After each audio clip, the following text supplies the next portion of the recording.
믿음으로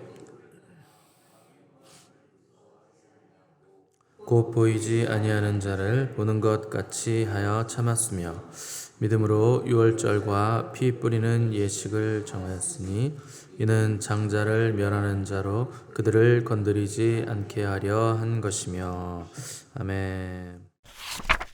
오늘은 두려움 없는 믿음, 두려움 없는 믿음이라는 제목으로 우리 하나님 말씀 함께 나누도록 하겠습니다. 어제에 이어서 오늘 본문도 모세의 믿음에 관한 내용인데 27절을 보시면 모세는 애굽 왕 파라오의 분노를 무서워하지 않았다, 이렇게 기록을 했습니다. 믿음의 반대말이 여러 가지가 있는데 대표적인 반대말은 두려움입니다. 그래서 믿음이 강해지면, 믿음이 커지면 두려움이 작아지고 또 믿음이 약해지면 두려움이 커지게 되어 있습니다. 이 현대인들에게 나타나는 여러 가지 정신적인 문제들의 원인은 두려움에 있습니다. 과학기술이 발달하고 의학기술도 발달했는데 갈수록 신경쇠약이나 불면증, 또 우울증 같은 질환에 시달리는 사람들이 더 많아지고 있는 이유는 이 인간 심연 깊은 곳에 있는 이 근본적인 문제인 두려움이 해결되지 않기 때문에 그런 정신적인 질환들이 계속 나타나게 되는 것입니다. 두려움은 나뿐만 아니라 주변 사람들에게도 전염되고 또 사람이 두려움이 심해지면 극한 공포감에 사로잡혀서 정신착란을 일으키기도 하는 것입니다.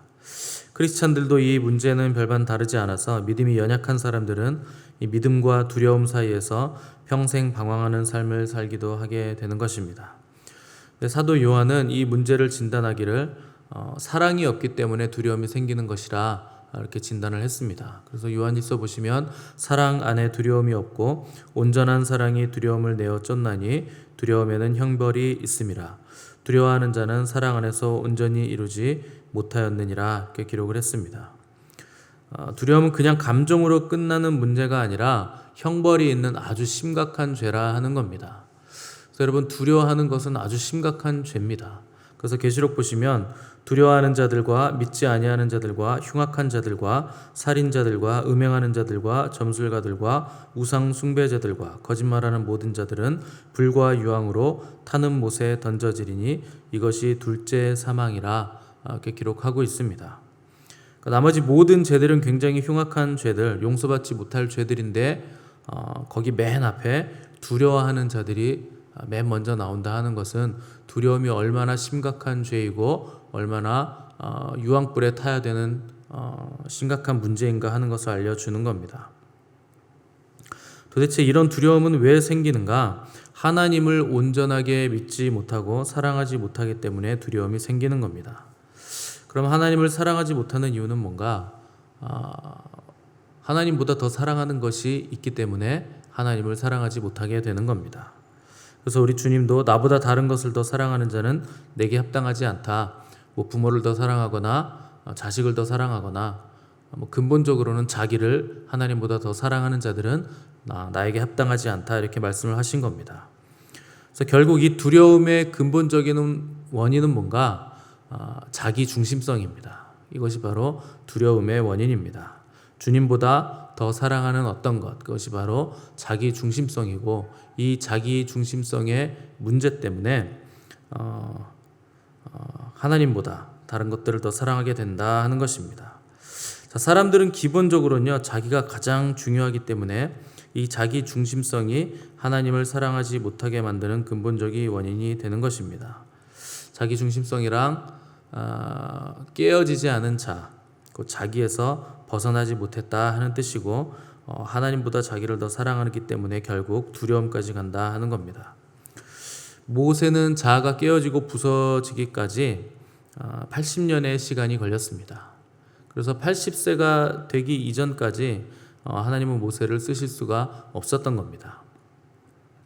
그래서 모세는 비참해지고 자아가 깨지지 않는 경험 없이는 하나님께 쓰임받지 못했던 것처럼 크리스찬들도 비참해지는, 또 자아가 깨지는 경험 없이는 절대 새로운 싹이 올라오지 않게 되는 겁니다. 하나님을 믿는다고 하면서 왜 크리스찬들이 능력 있는 삶을 살지 못하는가? 자아가 깨지는 과정을 거치지 않기 때문에 그런 겁니다. 그래서 그동안 해왔던 대로 그냥 신앙생활을 답습하려고 하고 뭐 이런 것이 뭐 신앙생활이지 이러면서 그냥 뭉개고 가기 때문에 능력 있는 삶을 살지 못하는 겁니다. 하나님도 믿고 예수님과 십자가도 믿지만 자아가 깨지는 것은 건드리지 말라는 겁니다. 내 자아는 건드리지 마라. 그냥 가만둬라. 이런 상태에서 신앙생활을 하기 때문에 아무런 능력도 없는 겁니다. 암덩어리는 수술을 통해서 암세포를 제거해야 되는데 그냥 수술하지 말고 치료해달라 하는 것이 크리스찬들의 문제입니다. 이 교만과 자존심, 우리의 죽지 않는 자아는 반드시 제거되어야 됩니다. 그래야 새로운 생명, 또 새로운 능력이 자라나기 때문에 그렇습니다. 교회를 다니시면 희한하게도 자존심 건드려지는 일들이 매주 생깁니다. 아주 희한하죠. 교회에는 뭐 천사 같은 사람들만 있으면 좋겠는데 절대 그렇지 않습니다. 이 교회에서 자꾸 내 자존심을 건드리는 사람이 있어서 다른 교회로 옮겨가면 똑같은 사람 또 있습니다. 오히려 여기 있던 사람보다 더 심하게 나를 건드리고 자존심을 계속 뭉개는 사람이 있는데, 여러분 그게 내 축복의 통로자들이라 하는 것을 깨달으셔야 됩니다. 어디 도망간다고 해결되는 게 아닙니다. 문제는 다른 사람에게 있는 것이 아니라 나에게 문제가 있기 때문에 하나님께서 어디를 가도 그 문제를 해결하시기 위해서 꼭 그 부분을 건드리는 사람들을 배치를 해 두시는 겁니다. 모세는 나이 40세에 미디안 광야로 쫓겨가서 40년 동안도 자아가 깨지지 않았습니다. 80세가 되도록 이 죽지 않은 자아 때문에 쓰임받지 못하다가 80세가 지나면서 드디어 이 모세의 지독한 자아가 깨어지면서 하나님께 쓰임을 받게 된 것입니다. 하나님께서 80세의 모세를 만나셔서 너 가서 내 백성을 출애굽시켜라 이렇게 했을 때 모세가 과거 같았으면 그렇죠, 저만한 사람이 없겠죠. 제가 이집트 왕자고 얼마나 많은 교육을 받았습니까? 제가 하겠습니다. 이렇게 대답한 것이 아니고 저 못합니다. 제가 누구간데 감히 그런 일을 합니까? 이런 대답이 드디어 나온 겁니다. 그렇게 똑똑하고 자기가 할 수 있다고 자신만만해서 사람까지도 죽이는 것을 과감하게 서슴없이 자행했던 모세가 이제는 자기는 못하는 사람이라 이렇게 겸손하게 변화가 된 것입니다. 그때가 되니까 하나님께서 모세를 이제 들어쓰기 시작한 겁니다. 흔들리지 않는 믿음, 두려움 없는 믿음은 언제 생기는가? 우리의 자아가 산산이 깨어지는 고통을 겪으면서 그렇게 믿음이 겸손한 믿음이 잉태가 되는 겁니다. 당시 가장 강력한 나라였던 이집트의 왕 파라오를 모세가 당당히 대적하며 싸울 수 있었던 이유는 자아가 부서져서 생겨난 세상이 감당할 수 없는 믿음이 생겨났기 때문에 그렇게 가능했던 겁니다. 이 모세의 믿음에서 사명을 감당하는 자의 몇 가지 믿음의 특징을 우리가 볼 수 있는데, 첫 번째, 모세는 애굽을 떠났기 때문에 사명을 감당하는 믿음을 가지게 된 것입니다. 27절에서 모세는 믿음으로 애굽을 떠났다 이렇게 기록을 했는데, 믿음은 항상 떠남으로부터 시작된다 하는 것을 여러분 꼭 기억을 하셔야 됩니다. 그래서 믿음의 조상인 아브라함도 본토 친척 아비집을 떠남으로 믿음의 여정을 시작한 것입니다. 또 하나님의 음성을 듣고 자기가 있던 자리에서 떠남으로 능력 있는 삶을 시작하게 된 것입니다. 아브라함은 갈대아 우르를 떠났고, 모세는 이집트를 떠났고, 이방 여인이었던 롯은 자기 고향인 모압을 떠났습니다. 그래서 우리는 항상 하나님이 부르시면 언제든지 떠날 준비를 하고 있어야 됩니다. 마귀는 우리가 떠나지 못하도록 방해하고 타협을 요구합니다. 그래서 바로는 모세와 이스라엘 백성에게 그래 가긴 가되 이 땅을 벗어나지는 마라, 멀리 가지는 마라, 또 뭐 짐승들은 놓고 가라, 여자들은 아이들은 놓고 남자들만 가라, 온갖 조건을 걸면서 떠나지 못하도록 계속 타협안을 제시했습니다. 왜 그런가? 우리가 하나님의 백성으로 살아가는 것을 싫어하기 때문에 떠나는 것을 계속 방해하는 겁니다. 그래서 마귀는 계속 올무를 놓고 또 말씀을 비틀고 타협하게 만들어서 어떻게든 지옥으로 끌고 가기 위해서 우리의 발꿈치를 잡고 떠나지 못하게 만드는 겁니다. 그런데 세상 줄을 끊지 못하면, 거기를 떠나지 못하면 믿음의 항해는 시작도 하지 못하게 되는 겁니다. 항구에 줄이 묶여 있는데 어떻게 믿음의 항해를 시작하겠습니까? 그래서 깊은 바다, 망망한 대해로 나가려면 반드시 먼저 묶인 줄부터 끊어내는 결단이 있어야 됩니다. 그 결단이 없으니까 20년, 30년 신앙생활을 해도 줄에 묶여있기 때문에 배가 항구에서 빙빙 돌기만 하는 겁니다. 그래서 믿음의 여정은 첫 번째로 반드시 과거를 떠나야 된다. 죄의 자리를 떠나야 된다 하는 것을 여러분 기억하시기 바랍니다. 둘째로 모세의 믿음은 보이지 않는 자를 보는 믿음이라 이렇게 기록을 했습니다.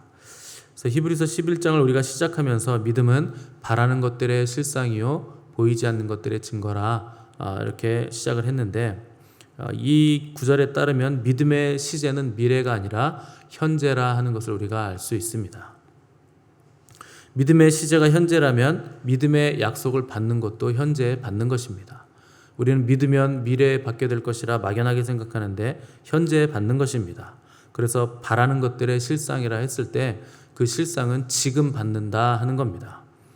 왜냐하면 우리 하나님은 아브라함의 하나님이요 이삭의 하나님이요 야곱의 하나님이시기 때문에 하나님께서 스스로 현재 시제로 말씀을 하신 겁니다. 하나님이 나는 아브라함의 하나님이었고 이삭의 하나님이었고 야곱의 하나님이었다라고 하지 않으시고 나는 너의 하나님이 되리라 하지 않으시고 현재 시제로 말씀하시는 이유는 하나님은 현재의 하나님이시기 때문에 그런 겁니다. 그래서 믿음의 약속은 현재 받는 것입니다. 그러나 그것은 보이지 않는 겁니다.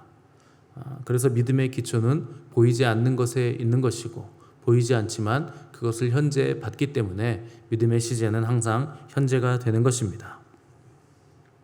27절 하반절에서 모세는 보이지 않는 하나님을 보이는 것처럼 믿고 참았다 이렇게 기록을 했습니다.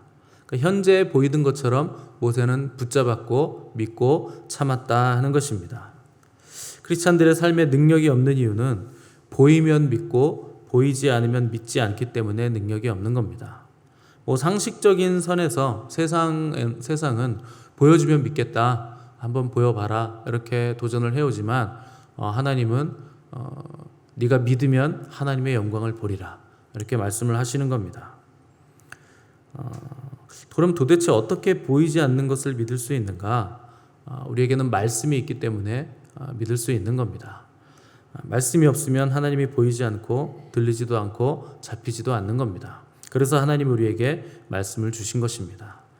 그래서 묵시가 없으면 백성이 방자에 행한다 이렇게 말씀을 하신 겁니다. 말씀을 듣고 보고 행하는 자에게 하나님은 실제가 되고 믿을 만한 분으로 다가오게 되어 있습니다. 우리에게 하나님이 실제가 되지 않는 이유는 말씀을 듣지 않기 때문에, 또 말씀을 읽지 않기 때문에, 말씀을 항상 생활하지 않기 때문에 하나님이 실제가 되지 않는 것이고, 또 하나님이 실제가 되지 않는 또 다른 이유는 기도하지 않기 때문에 하나님이 실제가 되지 않는 것입니다. 기도하지 않으면 머리로 생각만 하게 돼 있거든요. 여러분, 기도하지 않고 머리로 생각만 하시면 절대 하나님을 느낄 수 없고 그분의 역사가 잡히지 않습니다. 생각하는 사람은 인간의 이성과 합리성의 지배를 받지만 기도하는 사람은 성령의 인도를 받게 되어 있습니다. 성령님은 하나님의 영이시기 때문에 하나님의 깊은 것을 통달하시고, 또 성령을 통해서 기도하는 자들은 하나님의 영의 인도함을 받게 되기 때문에 그때부터는 하나님이 실제로 다가오게 되는 것입니다. 세 번째, 모세의 믿음은 어린 양 예수 그리스도를 바라보는 믿음입니다. 28절 보시면 모세는 믿음으로 유월절과 피 뿌리는 예식을 정했다 이렇게 기록을 했는데, 유월절 어린 양의 피는 우리 주님의 피를 상징하는 겁니다.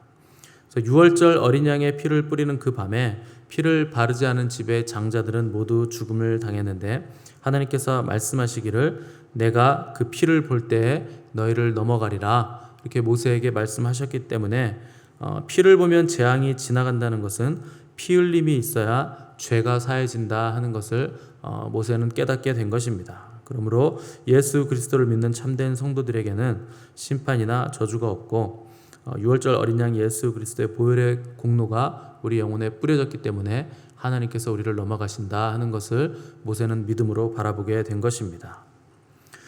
선한 행동이나 양심, 높은 도덕성이 우리를 구원하는 것이 아니라 오직 예수 그리스도의 보혈이 우리의 죄를 제거하고 또 죽음에서 건지신다 하는 것을 모세는 믿음으로 바라보게 된 것입니다.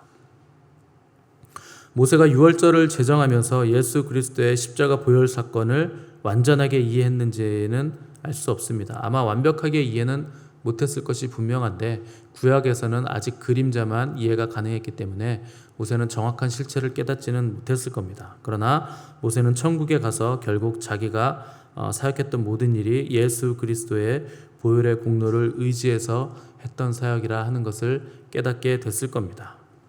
그래서 참된 믿음이란 예수 그리스도의 보혈을 바라보는 겁니다. 그 보혈에 뿌리를 내리고 터가 굳어지는 믿음이 굳건한 믿음이 되는 겁니다.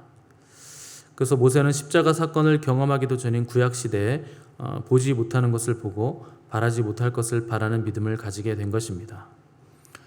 구약 시대에 사는 모세도 예수 그리스도의 십자가를 붙들고 보혈의 공로를 의지하는 믿음을 가졌다면 신약 시대에 사는 우리는 더욱더 예수 그리스도의 십자가 사건을 경험한 사람들이기 때문에 믿음의 조상인 아브라함이나 모세보다 더 확실하고 굳건하며 흔들림 없이 단단한 믿음을 가질 수 있는 사람들이 바로 저와 여러분들입니다. 십자가 사건은 이미 역사적으로 있었던 사건이기 때문에 우리는 모세보다 더 굳건한 믿음을 가짐이 마땅한 것입니다. 그러므로 의심하거나 갈등하거나 흔들리지 마시기를 바랍니다. 오직 예수 그리스도만 바라보는 굳건한 믿음을 가지시고 또 예수 그리스도의 보혈에 뿌리를 내리고 터가 굳어져서 또 흔들림 없는 믿음의 길을 걸어가시는 저와 여러분 되시기를 간절히 바랍니다. 함께 기도하겠습니다.